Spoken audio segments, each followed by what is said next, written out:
പ്രഹ്ലാദ ചരിതത്തിലേക്ക് കിടക്കുകയാണ്. 7-ാം സ്കന്ധം തുടങ്ങുന്നത് പ്രഹ്ലാദ ചരിതത്തിൽ. ഈ കഥ ആരംഭിക്കുന്നത് ഭഗവാൻ നേരത്തെ വരാഹ രൂപമെടുത്ത് ഹിരണ്യാക്ഷനെ വധിച്ചു എന്ന് നമ്മൾ പറയണ്ടായി ഉണ്ടല്ലോ. ആ ഹിരണ്യാക്ഷനെ വധിക്കുന്ന സമയത്ത് ഭഗവാൻ ഭൂമിയെ ഉയർത്തി എന്ന് പറഞ്ഞു. ഹിരണ്യാക്ഷന്റെ സഹോദരനാണ് ആര്? ഹിരണ്യകശിപു. ഹിരണ്യാക്ഷൻ വധിക്കപ്പെട്ടപ്പോൾ ഹിരണ്യകശിപു പ്രതിജ്ഞ ചെയ്തു, എന്റെ സഹോദരനെ വധിച്ച ഹരിയുടെ മാറ് കീറി രക്തമെടുത്ത് ഞാൻ തർപ്പണം ചെയ്യുന്നു. ഇനിയിപ്പോ ഹിരണ്യകശിപുവിന് ഇപ്പൊ എന്താ വേണ്ടത്? ഹരിയുടെ, ഭഗവാന്റെ മാറ് കീറണം. ആ ഹരി ഒന്ന് കയ്യിൽ കിട്ടണം. ആ ക്രോധവും അങ്ങേയറ്റത്തെ ഹരിയോടുള്ള അങ്ങേയറ്റത്തെ ദേഷ്യവുമായിട്ട് കൊട്ടാരത്തിലേക്ക് വന്ന് അവിടെ അങ്ങോട്ട് ഉച്ചത്തിൽ അലറിക്കൊണ്ട് മന്ത്രിമാരോട് പറഞ്ഞു, ഇനി മേലാൽ ഈ നാട്ടിൽ ഒരുത്തനും നാരായണ എന്നുള്ള ഒരു നാമം, അത് മാത്രല്ല ദൈവീകമായ ഒരു നാമവും ചൊല്ലിപ്പോകരുത്. എല്ലാവർക്കും ഇനി നാമം ചൊല്ലണമെന്നുണ്ടെങ്കിൽ ഒറ്റ നാമം ചൊല്ലിയാൽ മതി. എന്ത്? ഹെർണിയായ നമാണോ? ഇന്നിപ്പോ എല്ലാ ഹെർണിയക്കാരാണ്. എന്താണ്? ഹിരണ്യായ നമ. എന്താണ്? ഹിരണ്യായ നമ. എല്ലാവരും അത് മതി. എന്നിട്ടൊരു പ്രഖ്യാപനം നടത്തി. എവിടെയെങ്കിലും ഇതുപോലുള്ള യജ്ഞങ്ങള്, യാഗങ്ങള്, ഹോമങ്ങള്, ഗോക്കളെ സേവിക്കല്, നല്ല സജ്ജനങ്ങളുമായിട്ടുള്ള ഇതൊക്കെ എവിടെങ്കിലും കണ്ടാൽ അവരെയൊക്കെ നശിപ്പിച്ചോളൂ. ഇനി അതൊന്നും വേണ്ട. ഇനി അത്തരത്തിലുള്ള ഒരു പരിപാടിയും വേണ്ട. ഇനി ഞാനല്ലാതെ ഇവിടെ പൂജിക്കപ്പെടരുതാരും. ഒരു ഹരി ഇങ്ങോട്ട്. എന്തിനാന്ന് വെച്ച് കഴിഞ്ഞാൽ ഇങ്ങനെയൊക്കെ ചെയ്യുമ്പോൾ ഹരി വരികയാണെങ്കിൽ എനിക്ക് ഹരിയെ പിടിച്ച് മാറി കീറാലോ എന്നാണ്. അപ്പൊ ഹരിയെ കിട്ടാൻ വേണ്ടിയിട്ട് ഈ പുകച്ചു ചാടിക്കുന്നു കേട്ടില്ലേ? എലി മാളത്തിൽ പോയാൽ നിങ്ങൾ എന്താ ചെയ്യാ? ഒന്നും മിണ്ടാത്ത ചെയ്യാത്ത പോലെ അവിടെ ഇരിക്കുന്നത് ഓരോരുത്തര്. എലി മാളത്തിൽ പോയാൽ എന്താ ചെയ്യാ? പുകച്ചു ചാടിക്കുക എന്ന് പറഞ്ഞ പോലെ ഹരിയെ എങ്ങനെങ്കിലും ഇവിടെ ഒന്ന് വരുത്തണം. അതിനുവേണ്ടി പ്രകോപനങ്ങൾ ഉണ്ടാക്കുക. എന്തൊരു അത്ഭുതങ്ങളുടെ മണ്ണാണ്. ഞാൻ പടുത്ത കാലത്ത് അമർനാഥിൽ പോയി. അമർനാഥ് കേട്ടിട്ടുണ്ടോ നിങ്ങള്? ഗുഹയ്ക്കകത്ത് ശിവലിംഗം ഐസിലുണ്ടാവുന്നത്. അതിൻ്റെ അകത്തേക്ക് വെള്ളം വരാൻ ഒരു ചാൻസും ഇല്ല. അത്ര ബന്ധവസ്ഥായിട്ടുള്ളൊരു ഗുഹയ്ക്കകത്ത് ഐസിൽ ശിവലിംഗം രൂപപ്പെടുക. അതൊരു സീസണിൽ മാത്രമാണ്. അത് കാണാനുള്ളൊരു തിരക്ക്. അതും നോക്കണം, 8000 അടി ഉയരത്തിലാണ്. ഈ കടലിന്റെ 8000-ഓളം അടി ഉയരത്തിൽ എന്ന് പറഞ്ഞാൽ അത്രയും ക്ലൈമറ്റ് ചേഞ്ച് ഉള്ള സ്ഥലം, തണുപ്പ്. ഇതൊക്കെ വകവയ്ക്കാതെ ദിവസവും ഒരു 1000 ആളുകളെങ്കിലും വന്നു പോകുന്ന സ്ഥലം. അങ്ങോട്ടുള്ള പോകുന്ന വഴി ഭയങ്കര ഡേഞ്ചറസ് ആണ്. എപ്പോഴാണ് ലാൻഡ് സ്ലൈഡ് അടിക്കുക എന്നറിയില്ല, എപ്പോഴാണ് വെതർ മാറുക എന്നറിയില്ല. ഈ കംപ്ലീറ്റ് പ്രശ്നത്തിന്റെ ഇടയ്ക്കും ആളുകൾക്ക് എന്തൊരു ഭക്തിയാണ് അവിടെ. എങ്ങനെയൊക്കെ ആള് കഷ്ടപ്പെട്ടു വന്നാലും അതൊന്ന് കാണാൻ. ഈ തരത്തിലുള്ളൊരു സംസ്കൃതി നമ്മുടെ ഭാരതത്തിനുണ്ട്. അത് എവിടെ നിന്നൊക്കെയാണ് ആളുകൾ, വിദേശത്തുനിന്നും അവിടെ നിന്നും ഇവിടെ നിന്നൊക്കെ, വിദേശത്തുനിന്ന് സായിപ്പന്മാര് വരെ വരികയാണ്. നിങ്ങൾ എന്തെങ്കിലും വൃന്ദാവനത്തിൽ പോണേ, എല്ലാവരോടുള്ള റിക്വസ്റ്റ് ആണ്, എത്രയും കുറച്ച് പൈസ കിടത്തിട്ട് വൃന്ദാവനത്തിൽ പോവാ. കാണാൻ നിങ്ങൾക്ക് വിദേശികളായിട്ടുള്ള സായിപ്പന്മാര് ചെരുപ്പ് പോലും ഇടാതെ ഹരേ രാമ ഹരേ രാമ രാമ രാമ ഹരേ ഹരേ ഹരേ കൃഷ്ണ എന്നും പറഞ്ഞിട്ട് വൃന്ദാവനത്തിന്റെ തെരുവീതികളിൽ ഇങ്ങനെ നടക്കുന്നത്. കാരണം കൃഷ്ണന്റെ ലീലാ ഭൂമിയിൽ അവരാ നാമം ചൊല്ലി കൃഷ്ണനെ ആസ്വദിക്കുകയാണ്. ഇതൊക്കെ ഇവിടത്തുകാർക്ക് ഈ ജന്തുവിന് പറഞ്ഞിട്ടില്ല. അതൊന്നും ഈ റബ്ബർ ഉണക്കി മാത്രം ജീവിച്ച് കുറച്ച് വാട്ട് കപ്പിയും കുറച്ച് ഓട്ട് എന്താ പറയില്ല ഞാൻ, ഇതിനൊക്കെ ഇതിനപ്പുറത്തേക്ക് ലേശമൊക്കെ ഒന്ന് ചിന്തിക്കുക. ഈ കുട്ടികൾക്കൊക്കെ ഒന്ന് പറഞ്ഞു കൊടുക്കുക. അവിടെ ഇവിടേക്ക് ഒന്ന് പോയിട്ട് ജീവിതം കാണണം. ചത്തുപോകുമ്പോൾ ഒരു സാധനം നമ്മൾ കൊണ്ടുപോകും. നിങ്ങൾ കണ്ടു കഴിഞ്ഞാൽ അത് മുഴുവൻ പിടിച്ച് അങ്ങോട്ട് കൊണ്ടുപോകുന്ന വലിയ കിടപ്പ്. ഓരോരുത്തരെയും ഒരു സാധനം കൊണ്ടുപോയില്ല. പല്ലിന്റെ അകത്ത് പോലും ലേശം സ്വർണം വെച്ച് അതും കൂടി വലിച്ചിട്ട് മക്കൾ വിട്ടുള്ളൂ. നിങ്ങളെ പുറത്തോളൂ നിങ്ങൾ. എന്നിട്ട് ജീവിതം ഇത് തന്നെയായിട്ട് കൊണ്ടു നിൽക്കട്ടെ. ഏതായാലും ഇവിടെ ഹിരണ്യകശിപു അലറിക്കൊണ്ട് പറഞ്ഞു, ഒരു ധാർമ്മികമായ കാര്യവും ഇവിടെ നടക്കരുത്. അങ്ങനെ ഹിരണ്യകശിപുവിന്റെ നാമം മാത്രം. ഒരു വശത്ത് ഇതിങ്ങനെ നടക്കുമ്പോൾ ഹിരണ്യകശിപു പോയി അമ്മയെ കാണുമ്പോൾ അമ്മ പൊട്ടിക്കരയാണ് മകൻ മരിച്ച ദുഃഖത്തിന്. ഇവിടെ നിങ്ങൾക്ക് ഹിരണ്യകശിപുവിന്റെ വേറൊരു രൂപം കാണാം. ഹിരണ്യകശിപു അമ്മയ്ക്ക് വലിയ വേദാന്ത തത്വം പറഞ്ഞു കൊടുക്കുകയാണ്. അമ്മയോട് പറയണം, അമ്മ എന്തിനാ ഇങ്ങനെ കരയുന്നത്? മകനെ ഓർത്ത് കരയേണ്ട കാര്യമില്ല. കാരണം നമ്മളൊക്കെ ധീരന്മാരായ വീരപരാക്രമികളാണ്. അപ്പൊ യുദ്ധക്കളത്തിൽ വെച്ച് മരിച്ച ഒരാളെ കുറിച്ച് കരയാൻ പാടില്ല. അല്ലെങ്കിൽ നമ്മൾ ആരെ ഓർത്ത് കരയുന്നു? ഇതെപ്പോഴും ഓർക്കണം നിങ്ങൾ. ഈ മരണം എന്ന് പറയുന്നത് നമ്മൾ മനസ്സിലാക്കാത്തോണ്ടാണ് കരയുന്നത്. ആരും ശരിക്കും പറഞ്ഞാൽ മരിക്കുന്നുമില്ല, ജനിക്കുന്നുമില്ല. ഇതൊരു തൽക്കാലം ഒരു രൂപത്തിൽ കയറുന്നു, പിന്നീട് ആ രൂപത്തിൽ നിന്നും ഇവിടെ ഒന്നിനും നശിപ്പിക്കാൻ ആർക്കും പറയൂ. അതുകൊണ്ട് കൃഷ്ണൻ വളരെ രാഘവത്തോട് പറഞ്ഞു, വസ്ത്രം മാറുന്ന പോലെയാണ് ഈ ജനനവും മരണം. നിങ്ങൾ രാമായണത്തിൽ വായിച്ചിട്ടില്ലേ? ജീർണവസ്ത്രം കളഞ്ഞമ്പോട് മാനുഷൻ, ജീർണവസ്ത്രം കളഞ്ഞമ്പോട് മാനുഷൻ പൂർണ്ണശോഭം നവ വസ്ത്രം ധരിച്ചിടും. ഏതുപോലെയാണ് ഒരു വസ്ത്രം മാറി വേറൊരു വസ്ത്രം ധരിക്കുന്ന പോലെയാണ്. നിങ്ങൾ ഒരു ദിവസം ഓർക്കണം, നാം ദിവസവും മരിക്കുന്നു, ദിവസവും ജനിക്കുന്നു. രാത്രി കിടക്കുമ്പോൾ ഒരു സെമി മരണമാണത്, രാവിലെ ഉണരുമ്പോൾ ഒരു ജനനമാണത്. അപ്പം ഒരു ദിവസം ഈ ശരീരം പോയാലും വേറൊരു ശരീരത്തിലേക്ക് നാം പ്രവേശിക്കും. അമ്മയോട് ചോദിച്ചു, അമ്മ മകനെ കണ്ടിട്ടുണ്ടോ? അപ്പൊ നിങ്ങളൊക്കെ ഒരുമിച്ച് ജീവിക്കുന്ന സമയത്ത് പരസ്പരം നമ്മൾ കാണുന്നുണ്ടോ? ഇപ്പൊ ഞാൻ നിങ്ങളെ കാണുന്നു എന്ന് പറയുന്നെങ്കിലും നിങ്ങൾ എന്നെ കാണുന്നു, നമ്മൾ കാണുന്നുണ്ടോ ശരിക്കും? പെണ്ണ് കാണാൻ പോകുന്നു എന്ന് പറയുന്നു, ശരിക്കും പെണ്ണിനെ കണ്ടിട്ടുണ്ടോ? ആള് എന്താ ഒന്നും മിണ്ടാത്തത്? ഇപ്പൊ നിങ്ങൾ കല്യാണം കഴിച്ച ഒരു ഭർത്താവിനെ കണ്ടിട്ടുണ്ടോ? ഭാര്യയെ ശരിക്കും?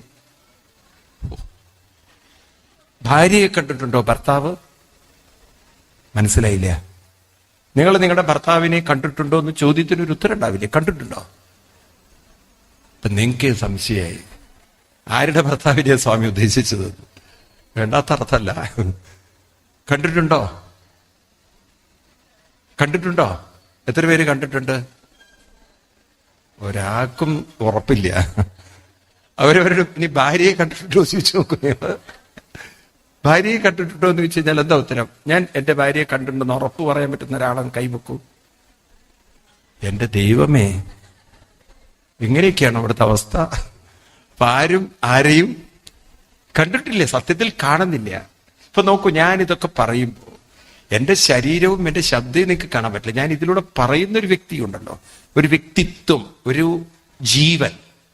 ആ ജീവന്റെ പ്രക്രിയ കൊണ്ടാണല്ലോ ചിന്തിക്കുന്ന ഒരു ഞാനെന്ന് പറയുന്ന ഒരു എനർജി അതുള്ളത് കൊണ്ടാണല്ലോ ഈ ശബ്ദം എനിക്ക് ഉണ്ടാക്കാൻ പറ്റുന്നത്. ആണോ അല്ലയോ? ആ ഒരു സത്യത്തെ നിങ്ങൾക്ക് കാണാൻ പറ്റുമോ? നിങ്ങൾക്ക് ഈ ബോഡിയുടെ ശരിക്കും പറഞ്ഞാൽ മോഷനും അതിന്റെ കുറെ ശബ്ദങ്ങളും അതിന്റെ വൈബ്രേഷൻ, ശബ്ദം എന്ന് പറഞ്ഞാൽ വൈബ്രേഷനാണ്, ഇതൊക്കെ നിങ്ങൾക്ക് കേൾക്കാൻ പറ്റുള്ളൂ, കാണാൻ പറ്റുള്ളൂ. ആണോ? പറയൂ. ഇപ്പൊ കണ്ണിൽ ഒരു തെളിച്ചം, അതൊരു ജീവന്റെ വെളിച്ചമാണ്. ആണോ? നിങ്ങളുടെ കണ്ണിൽ ആ ജീവന്റെ വെളിച്ചമാണ്. ആണോ അല്ലയോ? അതിനെ നമുക്കാർക്കും ശരിക്കും പൂർണ്ണമായി കാണാൻ പറ്റില്ല. ഇപ്പൊ ഭർത്താവിനെ കണ്ടിട്ടുണ്ടോ? അത് പറഞ്ഞപ്പോ മിണ്ടണില്ല. കണ്ടിട്ടുണ്ടോ? കണ്ടിട്ടില്ലേ? വെറും ശരീരത്തെ കണ്ടിട്ടുള്ളൂ. എന്നിട്ട് നിങ്ങൾ പെണ്ണ് കാണാൻ പോയിരിക്കുന്നു. ആര് പെണ്ണിനെ കണ്ടിരിക്കുന്നു? വെറും ശരീരത്തെ കണ്ടിട്ട് പോന്നിരിക്കുന്നു. ആരും ആരെയും കാണുന്നില്ല. എല്ലാവരും കാണുന്നത് വെറും ഒരു ശരീരം മാത്രമാണ്. മനസ്സിലാവണ്ട നീക്ക്? അമ്മ കരയണ്ട, അമ്മ മകനെ കണ്ടിട്ടില്ല, ആ മകൻ ഒരിക്കലും മരിച്ചിട്ടുമില്ല എന്നൊക്കെ അമ്മയ്ക്ക് വളരെ ഒരു നല്ലൊരു കൗൺസിലിംഗ് ആണ് ഇവിടെ കൊടുക്കുന്നത്. അമ്മയ്ക്ക് തൽക്കാലം വിഷമമൊക്കെ മാറി. ഇനി ഹിരണ്യകശിപു പറയണം, എന്നാൽ ഞാൻ ഹരിയെ കൊല്ലാനുള്ള ശക്തി ആർജിക്കാൻ പോണു എന്ന് പറഞ്ഞ് നേരെ പോന്നു. അവിടെ ചെന്ന് ത്രികൂട പർവ്വതത്തിൽ ചെന്ന് കഠിനമായ തപസ് ചെയ്ത് ബ്രഹ്മാവിനെ പ്രത്യക്ഷപ്പെടുത്തി. ആദ്യം രണ്ടു കാലിൽ നിന്നു, ഒറ്റക്കാലിൽ നിന്ന് കാര്യം നേടി എന്നൊക്കെ പറയില്ലേ, അതുപോലെ ഒറ്റക്കാലിൽ തപസ് ചെയ്തു, ഒരു വിരലിൽ നിൽക്കാവുന്ന കഴിവ് നേടി. അങ്ങനെ തപസ് ചെയ്ത്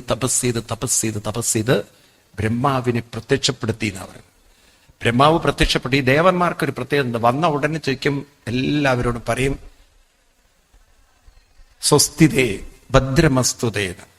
പിന്നെ ചോദിക്കും എന്തെങ്കിലും വരം എന്തെങ്കിലും വരം ചോദിക്കൂ. വരം ചോദിച്ചാൽ പറയും തഥാസ്തു, അങ്ങനെ ഇരിക്കട്ടെ. ഇത്രയുള്ള ദേവന്മാരുടെ ഈ നമ്മുടെ എന്താ പറയാ, ഇവരുടെയൊക്കെ ജോലിയാണ്. പ്രസിഡന്റിന്റെ ജോലി നാട മുറിക്കുക, ഈ വിളക്ക് കൊളുത്തി പോവുക, അത്രയ്ക്ക് അവരുടെ ജോലി കിട്ടും. എന്നതുപോലെ ഇവിടെ ബ്രഹ്മാവ് പ്രത്യക്ഷപ്പെട്ടു. ചോദിച്ചു എന്താ വരം വേണ്ടത്. ആദ്യം ബ്രഹ്മാവിനേക്കൊന്ന് സ്തുതിച്ചു നല്ലോണം. എന്നിട്ട് പറഞ്ഞു, എനിക്ക് പകല് മരണം ഉണ്ടാവരുത്, ബാക്കി നിങ്ങൾ പറഞ്ഞോളൂ. അറിയാലോ കഥ. എന്താ പറഞ്ഞത്? രാത്രി മരണം ഉണ്ടാവരുത്, പിന്നെന്താണ്? പശു കുത്തിക്കൊല്ലരുത്, മാട് കുത്തിക്കൊല്ലരുത്, അങ്ങനെയൊക്കെ ഉണ്ടോ? അകത്ത് മരണം ഉണ്ടാവരുത്, പുറത്ത് മരണം ഉണ്ടാവരുത്. പിന്നെ കേരളത്തിൽ മരണം ഉണ്ടാവരുത്. അങ്ങനെ എനിക്ക് ആയുധം കൊണ്ട് മരണം ഉണ്ടാവരുത്. പിന്നെ ഇത്രയൊക്കെ തന്നെയുള്ളൂ. വെള്ളത്തിൽ മരണം ഉണ്ടാവരുത്, ആകാശത്തിൽ മരണം ഉണ്ടാവരുത്, എന്നെ മൃഗം കൊല്ലരുത്, മനുഷ്യൻ കൊല്ലരുത്, ആയുധം കൊണ്ട് ഒരുപാട് വരം. ഇതുകൂടി കേട്ടപ്പം ബ്രഹ്മാവുണ്ടല്ലോ ഒരു 100 മീറ്റർ ദൂരെ നിന്നു.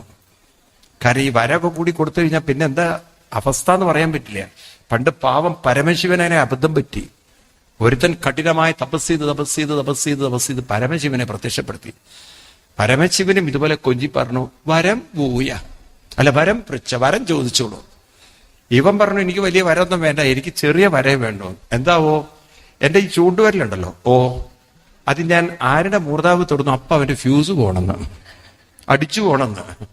പരമശിവൻ അത്ര ഗൗരവമായിട്ട് എടുത്തില്ല. തഥാസ്തു.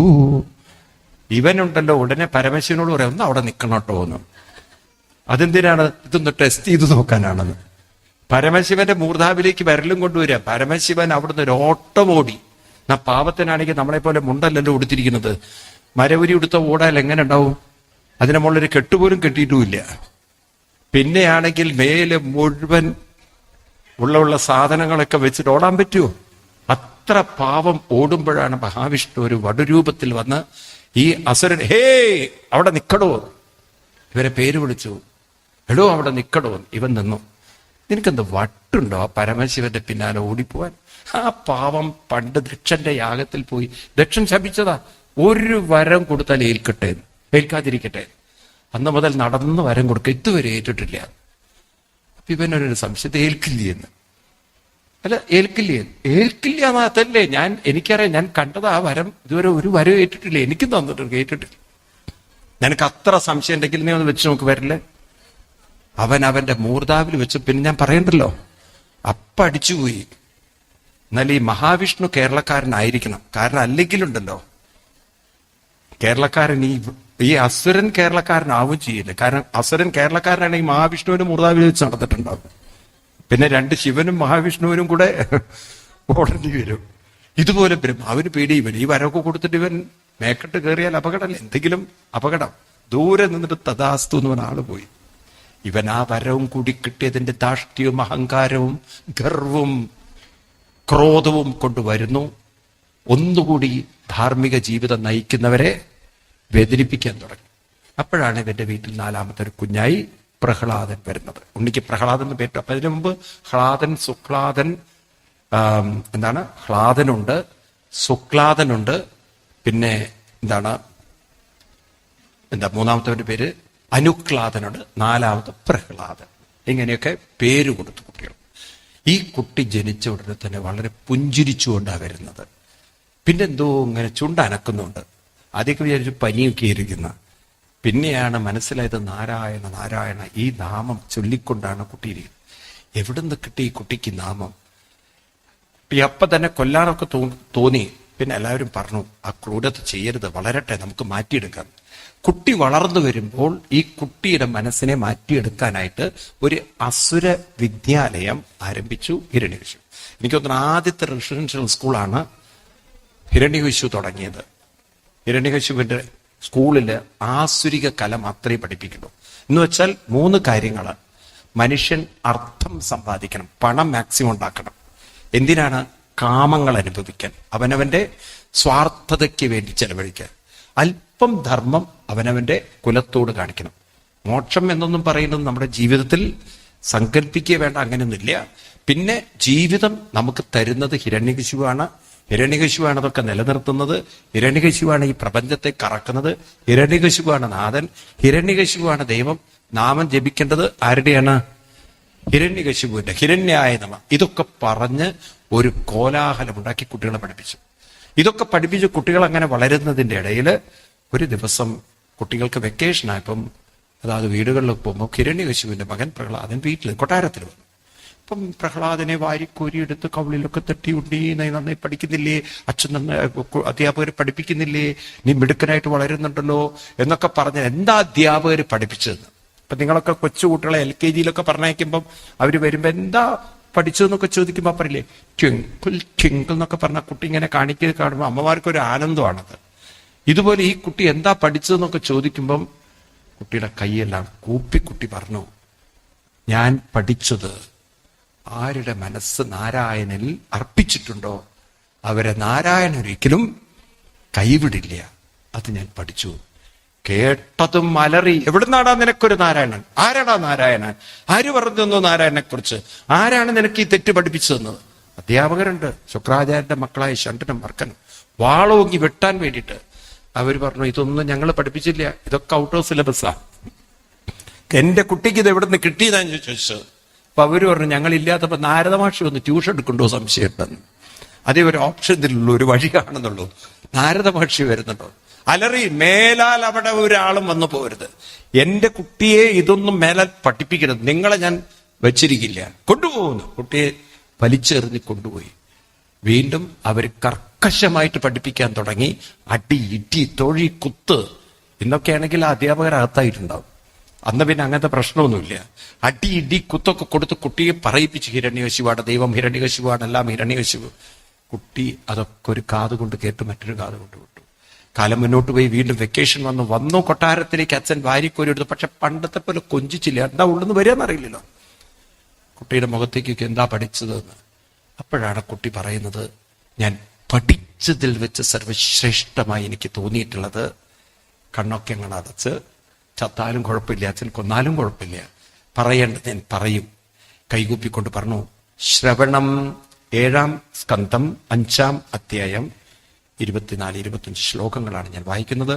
ശ്രവണം കീർത്തനം വിഷ്ണോ സ്മരണം പാദസേവനം അർച്ചനം വന്ദനം ദാസ്യം സഖ്യമാത്മനിവേദനം ഇതി പുംസാർപ്പിതാ വിഷ്ണോ ഭക്തിശ്ചേനവലക്ഷണ ക്രിയതേ ഭഗവത്യ തന്മന്യേ അതീതമുത്തമം. എനിക്ക് ഏറ്റവും ഉത്തമമായിട്ട് സർവശ്രേഷ്ഠമായിട്ട് എൻ്റെ ജീവിതത്തെ പവിത്രീകരിക്കാനായിട്ട് എനിക്ക് തോന്നിയിട്ടുള്ളത് ശ്രവണം കീർത്തനം വിഷ്ണോ സ്മരണം പാദസേവനം. ഭഗവാന്റെ നാമങ്ങൾ കേൾക്കലും കഥകൾ കേൾക്കലും ഭഗവാന്റെ നാമസങ്കീർത്തനത്തിൽ മുഴുകലും. അങ്ങനെ ജീവിതത്തെ പവിത്രീകരിച്ച അവസാനം സഖ്യം ആത്മനിവേദനം ഇതി പുംസാർപ്പിതാ വിഷ്ണു ഭക്തിശ്ചേനവലക്ഷണ ക്രിയതേ ഭഗവദ്ഗത്യ തന്മന്യേ അതീതമുത്തമം എന്ന് പറഞ്ഞുകൊണ്ട് കുട്ടി തന്റെ കണ്ണൊക്കെ കൂപ്പിയിരിക്കുമ്പോ അച്ഛൻ ഒരൊറ്റേറാണ്. ചിന്തിർത്തടാ, നിനക്ക് എവിടെ നടായി വിഷ്ണു വന്നിരിക്കുന്നത്? നിന്നോട് ഞാൻ പറഞ്ഞിട്ടുണ്ട് നാരായണ എന്നുള്ള ശബ്ദം, വിഷ്ണു എന്നുള്ള ശബ്ദം എന്റെ മുന്നിൽ വെച്ച് പറഞ്ഞു പോരുന്നു. എവിടുന്നാടാ നിനക്ക് നാരായണൻ കയറി വരുന്നത്? ആരാടാ നിന്റെ മനസ്സിൽ നാരായണൻ ഇട്ടിരിക്കുന്നത്? നീ എന്താ എന്നെ പേടിപ്പിക്കുകയാണോ? നീ എന്നെ എന്താ എന്നെ വിഷമിപ്പിക്കാൻ വിചാരിക്കണം? പേടിപ്പിച്ച് എന്നെ ഒന്ന് അസ്വസ്ഥനാക്കാൻ വിചാരിച്ചു? നിന്നെ ഞാൻ വെച്ചിരിക്കില്ല. ഇനി നീ ഇവിടെ ജീവിച്ചാൽ അപകടം. നീ മറ്റു കുട്ടികളെ പോലും വഴിതെറ്റിക്കും. നീ അസുരവംശത്തിനൊരു ശാപമാണ്. ഇനി നീ മരിച്ചാലും എനിക്ക് വിരോധമില്ല. കിങ്കരന്മാരെ കൊണ്ട് കൊല്ലാൻ ഉത്തരവിടുന്നു. അവർ കൊണ്ടുപോകുന്നു. കഥകൾ ഞാൻ ദീർഘിപ്പിക്കുന്നില്ല. കഥകളൊക്കെ നിങ്ങൾ കേട്ട് പഴകിയ കഥകളാണ്. മലയുടെ മുകളിൽ നിന്ന് താഴേക്കിടുന്നതും അഗ്നിയിലേക്കിടുന്നതും ആനയെ കൊണ്ട് ചവിട്ടിക്കൊല്ലാൻ നോക്കുന്നതും പാമ്പിനെ കൊണ്ട് കുത്തിക്കാൻ നോക്കുന്നതും കടലിലേക്ക് എറി കേട്ടിട്ടുണ്ടാവും നിങ്ങളൊക്കെ ഈ കഥകൾ. പക്ഷെ ഏതു വിധത്തിലുള്ള ഉപായത്തിലും കുട്ടിയെ കൊല്ലാൻ ഹിരണ്യകശിയുടെ കിങ്കരന്മാർക്ക് സാധിക്കാത്തവര് പിന്തിരിഞ്ഞ് വന്ന് രാജാവിന്റെ കാൽക്കൽ വീണിട്ട് പറഞ്ഞു, രാജൻ, ഈ കുട്ടിയെ കൊല്ലാൻ സാധ്യമല്ല. കാരണം ഒരു അത്ഭുത ശക്തി കുട്ടിയെ തടുക്കുന്നു. എവിടുന്നോ കുട്ടിക്കൊരു ശക്തി വരുന്നുണ്ട്. ഈ കുട്ടിയിൽ എന്തോ ദിവ്യത്വമുണ്ട്. ഇത് ഞങ്ങളുടെ അപകടമാണ്. ഞങ്ങളുടെ ജീവിതം അപകടത്തിലാക്കരുത്. അങ്ങ് കൊന്നോളൂ. ഞങ്ങളെ കുട്ടി ഈ അരുതാത്ത പണി ചെയ്യിക്കരുത്. ഒരു മഹാനായിട്ടുള്ള കുട്ടിയാണ്. ഒരു ദേവ ചൈതന്യം നിറഞ്ഞിരിക്കുന്ന കുട്ടിയാണ്. അരുത്, ഞങ്ങളെ കൊണ്ട് ചെയ്യിക്കരുത്. രാജാവ് അവരെ ആട്ടിപ്പറഞ്ഞയച്ച് വാൾ വലിച്ചോങ്ങിക്കൊണ്ട് പറഞ്ഞു, എടാ, നിന്നെ കൊല്ലാൻ ഈ ഭൂമിയിൽ ശക്തിയില്ലേതോ? നിനക്ക് എന്ത് ശക്തിയാടാ? ഏത് നാരായണനാടാ നിനക്ക് ശക്തി തന്നത്? എവിടെയാടാ നിന്റെ ശക്തി? നീ എന്റെ വാളിന് ഇരയായി വെട്ടി നുറുക്കപ്പെടുമ്പോൾ ഞാനത് കാണട്ടെ നിന്റെ ശക്തി. ഒരിക്കും അധ്യാപകർ തടുത്തു, വരുത് രാജൻ, ഒന്നുകൂടി ഞങ്ങൾ ട്രൈ ചെയ്യട്ടെ, എന്നിട്ട് നിങ്ങൾ കൊന്നോളൂ. കുട്ടിയെ വലിച്ചു കൊണ്ടുപോയി ഗുരുകുലത്തിൽ വെച്ച് അടി, ഇടി, തൊഴി, അങ്ങനെയൊക്കെയുള്ള കാര്യങ്ങളൊക്കെ ചെയ്തു. വീണ്ടും ഒരു ദിവസം അധ്യാപകരില്ലാത്ത സമയം നോക്കി കുട്ടി അസുരക്കുട്ടികളെ വിളിച്ച് അവർക്കൊരു കൗൺസിലിംഗ് ചെയ്യുന്നത് ശ്രീമദ് ഭാഗവതത്തിലെ 7-ാം സ്കന്ധത്തിലെ 6ഉം 7ഉം അധ്യായം.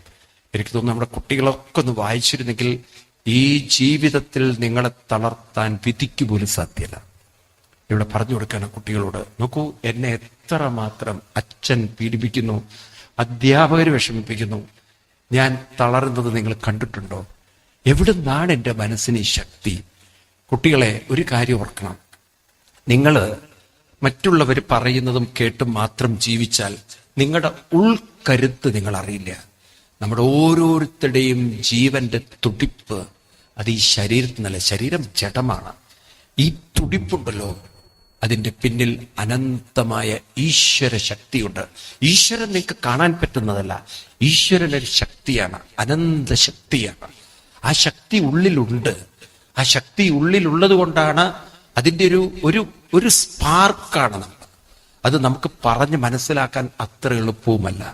നിങ്ങൾ നോക്കൂ, ഒരു ആറ്റത്തിന്റെ ശക്തി എത്രയാണെന്ന് ഒരു വലിയ ബോംബ് പൊട്ടിക്കുമ്പോഴേ മനുഷ്യൻ അറിയുന്നുള്ളൂ.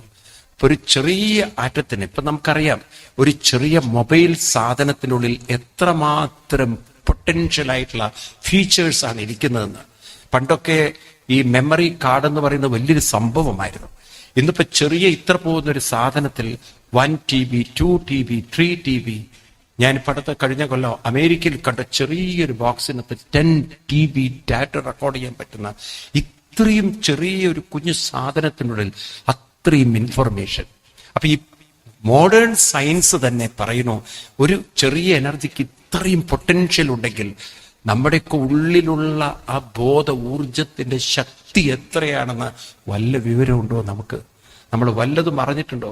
അതുകൊണ്ടാണ് പണ്ട് കവി പാടി, അത് അനന്തമജ്ഞാനം അത് അവർണ്ണനീയം, ഈ ലോകഗോളം തിരിയുന്ന മാർഗം അതിന്റെ എങ്ങാണ്ടൊരിടത്ത് നിന്ന് നോക്കുന്ന മർത്യൻ കഥയെന്തറിഞ്ഞു. പണ്ട് സ്കൂൾ അസംബ്ലികളിൽ നമ്മളിതാ പാടിയത്, അഖിലാണ്ട മണ്ഡലം അണിയിച്ചൊരുക്കി അതിനുള്ളിൽ ആനന്ദ ദീപം കൊളുത്തി പരമാണു പൊരുളിലും സ്ഫുരണമായി.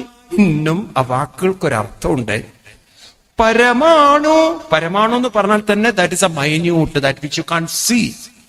ആ പരമാണു പൊരുളി, അതിനൊരു പൊരുള്, അതിനും ഉള്ളിൽ സ്ഫുരണം. നീക്ക് ഇമാജിൻ ചെയ്യാൻ പറ്റില്ല. പരമാണു പൊരുളിലും സ്ഫുരണമായി മിന്നും പരമപ്രകാശമേ ശരണം നീ. എന്തു എഴുതി വെച്ചിരിക്കുന്ന സാധനം ഉണ്ടല്ലോ, ഈ ജന്മം മനസ്സിലാവില്ല നമുക്ക്.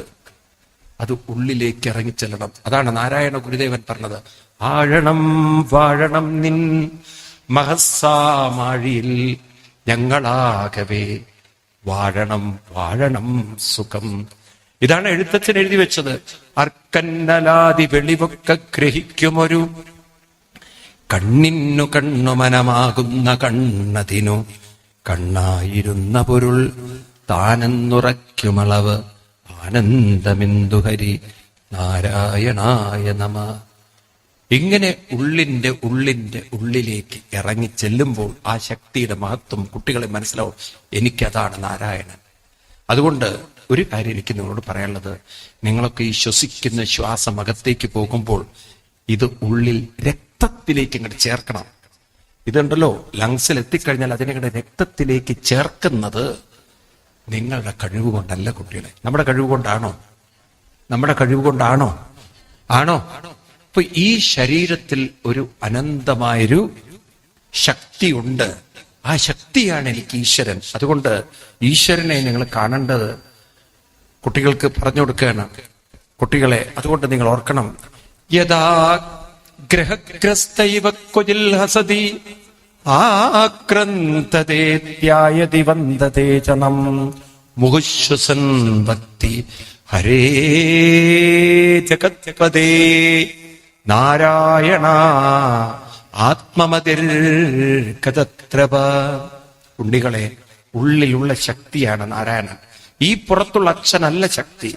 ആ അച്ഛനെ നിങ്ങൾ അന്ധമായി ദൈവമായി കണക്കാക്കരുത്. നിങ്ങളുടെ ഉള്ളിലുണ്ട് നാരായണൻ. എനിക്കതാണ് നാരായണൻ. ആത്മമതിർ ഗതത്ര ഉള്ളിലുണ്ട്. അതുകൊണ്ട് കുട്ടികളെ, നിങ്ങളോട് എനിക്കൊരു വിനീതമായ റിക്വസ്റ്റ് ഉണ്ട്. നമ്മൾ ഓരോരുത്തരും നമ്മുടെ ഉള്ളിലുള്ള മഹാവൈഭവത്തെ മറക്കരുത്. അതുകൊണ്ട് എല്ലാവരും ഓർക്കണം, ദേവോസുരോ മനുഷ്യോ വാം യക്ഷോ ഗന്ധർവയേവ ച ഭജൻ മുകുന്ദചരണം സ്വസ്തിമാൻസ്യൽ യഥാവയം നാലം ദ്വിജത്വം ദേവത്വം ഋഷിത്വം വാ മഹാത്മജാം ഋഷിത്വം വാസുരാത്മജ പ്രീണനായ മുകുന്ദസ്യ ന വൃത്തം ന ബഹുജ്ഞതാം ന ദാനം ന തപോജ്ഞേജ്യ ന ശൗചം ന വ്രതാനി ച പ്രിയതേ അമലയാ ഭക്ത്യാ ഹരിരന്യൽ വിളംബനം തദോ ഹരോ ഭഗവതി ഭക്തിം കുരുദാനവാം ആത്മൗപമ്യേന സർവത്ര സർവഭൂതാത്മനീശ്വരേ ദൈതേയായക്ഷരക്ഷാംസി ശ്രിയശൂദ്രാമൃകാധവജൗകസാം ഗഗാ മൃഗാ പാപജീവാ സന്തിഹി അച്യുതാം കഥാ ഏതാവാനേവ ലോകസ്മിൻ പുംസസ്വാർത്ഥപരസ്മത ഏകാന്തഭക്തിർ ഗോവിന്ദേ സർവത്ര തീക്ഷണം. ഗോവിന്ദനിലുള്ള ഭക്തി, അത് കുട്ടികളെ കൈവിടരുത്. അതാണ് നമ്മുടെ ശക്തി, അതാണ് നമ്മുടെ കരുത്ത്. ദിവസവും അത് നിങ്ങൾ കൊണ്ടു നടന്നാൽ നിങ്ങളെ തളർത്താൻ ഈ ഭൂമിയിൽ ഒരു ശക്തിക്കും സാധ്യമല്ല. ഓക്കെ, അതുകൊണ്ട് തളരരുത് കുട്ടികളെ. എല്ലാവരും ജപിക്കൂ എന്ന് പറഞ്ഞ് ഈ അധ്യാപകർ പുറത്തു പോയിരിക്കുക. ഈ കുട്ടി അങ്ങോട്ട് തുടങ്ങി നാരായണ ഹരി നാരായണ ഹരി നാരായണ ഹരി നാരായണ നാരായണ ഹരി. ഉറക്കെ അങ്ങോട്ട് ചൊല്ലൂ. നാരായണ നാരായണ ഹരി നാരായണ ഹരി നാരായണ ഹരി നാരായണ നാരായണ ഹരി നാരായണ ഹരി നാരായണ ഹരി നാരായണ. കുട്ടി അങ്ങോട്ട് ഉറക്കെ ചൊല്ലുന്നു, കൂടെ എല്ലാവരും ഏറ്റു ചൊല്ലുന്നു. അധ്യാപകര് വരുമ്പോ കാണുന്നത് ഹിരണ്യായനം നമുക്ക് പഠിപ്പിച്ചു പോയതാ.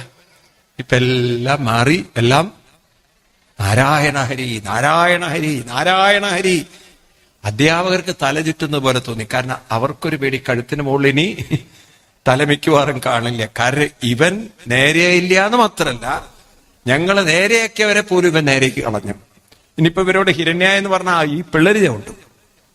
ഈ അധ്യാപകർ കുട്ടിയെ കടന്ന് പിടിച്ചു വലിച്ചു കൊണ്ടുപോയി ഹിരണ്യകശിപുവിന്റെ അടുത്ത് ഒരൊറ്റ ഏറാണ്. ഇനി ഇവൻ ജീവിച്ചിരിക്കരുത്, ഇനി ഇവനെ വധിച്ചോളൂ. കണ്ണെല്ലാം ചുകന്ന് രക്തവർണമായി വാള് വലിച്ചോങ്ങി അലറി, എടാ നിന്നെ കൊല്ലാൻ ഒരു ശക്തിയുമില്ല, നീ ആരെയും പേടിക്കുന്നില്ല, നീ എന്താ കരുതിയിരിക്കുന്നത്? അത്ര ഒരു അഹങ്കാരാ നിനക്ക്. ഞാനല്ലാത്തൊരു ദൈവം ഇവിടെ ഇല്ല, ഞാനാണ് ഇവിടുത്തെ സർവശക്തനായ ദൈവം.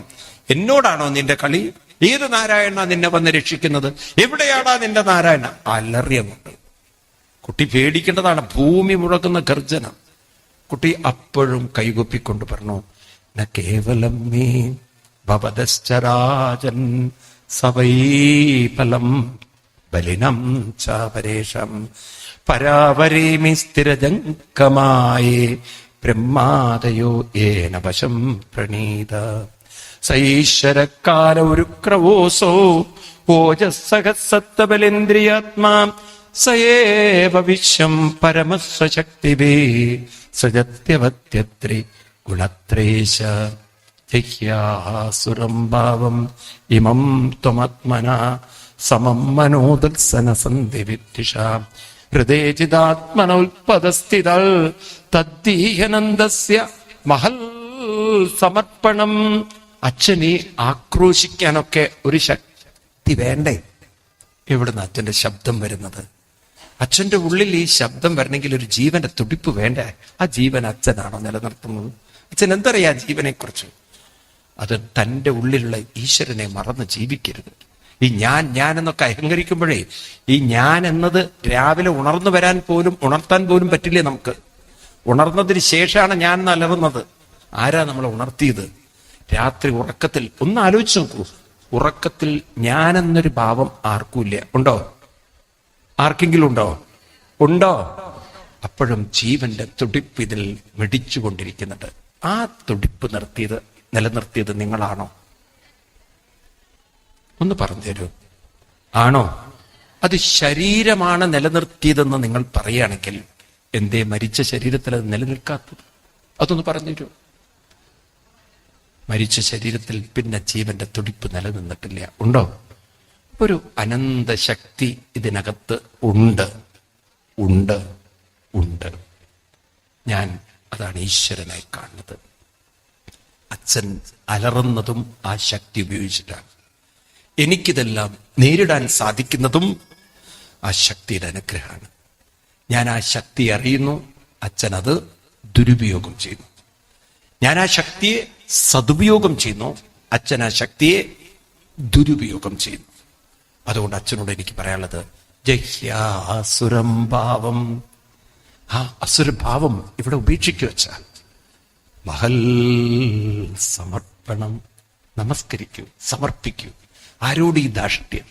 ഇവിടെ ഈ കുട്ടി പറഞ്ഞു കൊടുക്കുകയാണ്, ആസുരഭാവത്തെ വിട്ടാലും അത് കഴിഞ്ഞപ്പോഴേക്കും അലറി, നിർത്തടാ, എവിടുന്നാടാ നിനക്ക് ഉപദേശിക്കാനുള്ള കരുത്ത്? എന്നെയാണോ നീ ഉപദേശിക്കുന്നത്? എവിടെയാടാ നിന്റെ നാരായണൻ? അങ്ങനെ ഒരു നാരായണൻ ഇവിടെ ഉണ്ടെങ്കിൽ നിന്നെ ഞാൻ ഇഞ്ചിഞ്ചായി വെട്ടി നുറക്കുമ്പോൾ ആ നാരായണൻ വന്ന് നിന്നെ രക്ഷിക്കുന്നത് ഞാൻ കാണട്ടെ. അപ്പൊ ഞാൻ പറയും നാരായണൻ ഉണ്ടെന്ന്. എവിടെയാണ് നിനക്കൊരു നാരായണൻ ഉള്ളത്? ഇവിടെയുണ്ടോ? അവിടെയുണ്ടോ? ഹിരണ്യകശിപുവിന്റെ കോപം വർദ്ധിച്ച് അലറി അറിയാതെങ്കിലും നാവിൽ നിന്ന് ചോദിച്ചു, ഈ തൂണിലുണ്ടടാ നിന്റെ നാരായണൻ, നിന്നെ രക്ഷിക്കാനുള്ള ഒരു നാരായണൻ. നീ കുലാന്തകനാണ്, നീ ജീവൻ പോയവനാണ്, നിന്നെ രക്ഷിക്കാൻ ഒരു ശക്തിയുമില്ല. എന്റെ വാളിൽ നീ വെട്ടി നുറുങ്ങുമ്പോൾ, ഇഞ്ചിഞ്ചായി നിന്നെ ഞാൻ വെട്ടി നുറുക്കുമ്പോൾ ഒരു നാരായണൻ നിന്നെ രക്ഷിക്കാൻ ഉണ്ടാവില്ല. കാണിച്ചതാടാ നിന്റെ നാരായണൻ. എവിടെയാണ്? ഈ തൂണിലുണ്ടോ? ഒരു നിമിഷം ആ തൂണിനടുത്തേക്ക് ചെന്ന് ഒരു ഗദ വലിച്ചെടുത്ത് ഒരൊറ്റ അടിയാണ് തൂണിന്. അതോടുകൂടി ഹിരണ്യകശിപു വിചാരിച്ചു കാര്യമൊക്കെ തീർന്നു എന്ന്. ആ തൂണങ്ങോട്ട് പിളരുന്നൊരു അലർച്ചയാണ്. വലിയ മരത്തിന്റെ തൂണ് പിളരുന്നത് വിശ്വസിക്കാൻ പറ്റുന്നില്ല. അതിൻ്റെ ഉള്ളുന്നൊരു വലിയ ഗർജനം. കണ്ണെല്ലാം നോക്കി എന്തായി കാണുന്നത്? വെളുത്ത രോമങ്ങൾ അങ്ങനെ പുറത്തേക്ക് വരുന്നു. പിന്നെ കാണുന്നത് കൂർത്ത നഖങ്ങളൊക്കെ ഇങ്ങനെ പുറത്തേക്ക് വരിക. പിന്നെ അതാ രക്തവർണമായ നാക്ക് നീട്ടിയിട്ട് കൂർത്ത പല്ലുകള്. കാണുമ്പോ മനസ്സിലാവുന്നില്ല എന്താ ഈ സാധനം എന്നുള്ളത്. പിന്നെയാണ് ഉഗ്രമായൊരു സിംഹവും താഴെ മനുഷ്യരൂപവുമായിട്ട് ഒരു ഉഗ്രരൂപം ആ തൂണിൽ നിന്ന് അങ്ങനെ അലറി പുറത്തേക്ക് ഇങ്ങനെ ചാടുന്ന രംഗം. അങ്ങനെ ഭയാനകമായ, ഉഗ്രമായ, അത്യന്തം ഘോരമായ, കാണുമ്പോൾ തന്നെ ഭയം ജനിപ്പിക്കുന്ന ഉഗ്രമായ ഒരു നരസിംഹരൂപം പ്രകടമാവുകയാണ്. ഇനി എന്താ സംഭവിച്ചെന്നുള്ളത് പ്രത്യക്ഷമായി നിങ്ങൾ കാണുകയാണ്.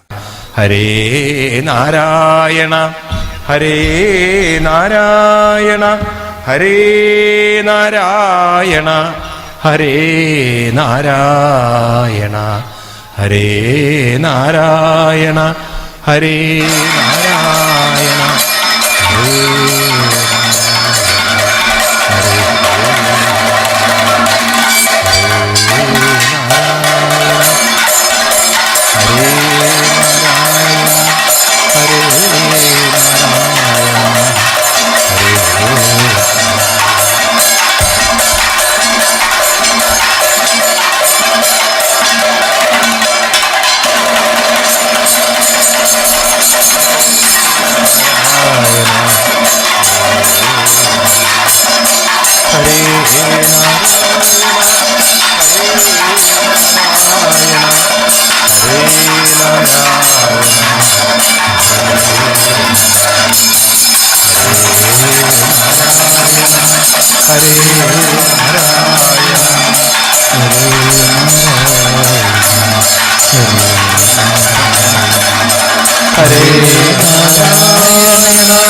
ഹരേ നാരായണ,